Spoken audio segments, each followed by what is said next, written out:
Hi, kids. I bet a lot of you like to play video games. I do too.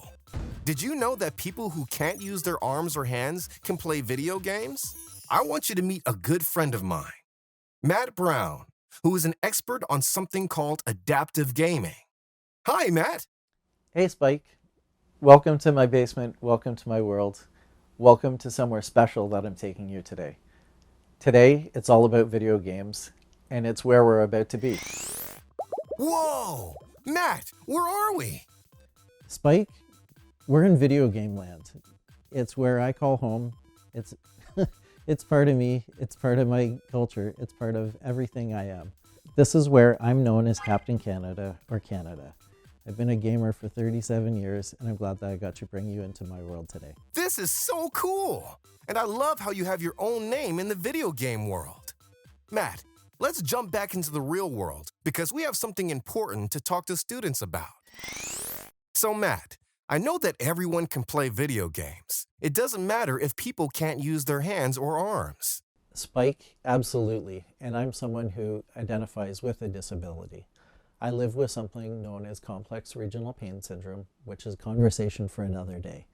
But between you and me today, Spike, I get to show you that anyone can play on any system with any type of setup that is special and specific to you. So part of it starts simply with the Xbox Adaptive Wireless Controller. In the adaptive setup, it's the brains behind everything and where we're going to start today. Let me tell you more about Matt and adaptive gaming right now. Matt, or Captain Canada, loves helping kids and families realize that it doesn't matter if someone has a disability or not, they can play video games. More and more adaptive video game equipment and controllers are coming onto the market. Matt uses adaptive equipment himself. I ended up crushing my thumb, unfortunately, in an accident, and that was the beginning of me needing to think of my future as a gamer in a little bit different sense. That injury to his thumb limited his ability to game using keyboards and controllers. Matt now uses many pieces of equipment that can include an adaptive controller, joystick, and foot controls. Microsoft originally came out with an adaptive controller that had two large buttons and a directional control. Other companies also started coming out with products, and now basically people can assemble their own gaming equipment setup based on what they need to play. Using Microsoft's adaptive piece and Logitech's adaptive buttons, I've been able to essentially make a full body adaptive controller incorporating my feet, my hands, and being able to do what's now known as co-pilot gaming, where two people can play at one time to control one character.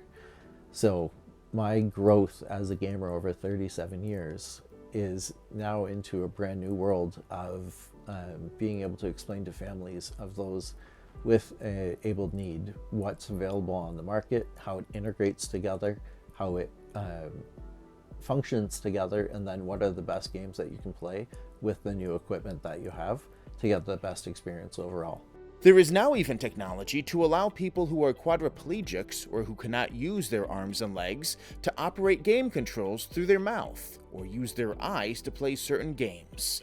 Matt works to educate people about how they can adaptively game through the organization that he founded called the Warriors and Survivors Esports Gaming Lounge. He founded that to help support adults and children battling cancer. Matt is a cancer survivor himself. Matt, that was really interesting to see you in action. If kids or families wanted to get into adaptive gaming, where is the best place to start? Well, Spike, we're going to actually start with the Xbox Adaptive Controller. It's $99 US, and it gets you actually back into the gaming from a perspective of a controller that's needed for adaptability. And then people can add on from there? Yep.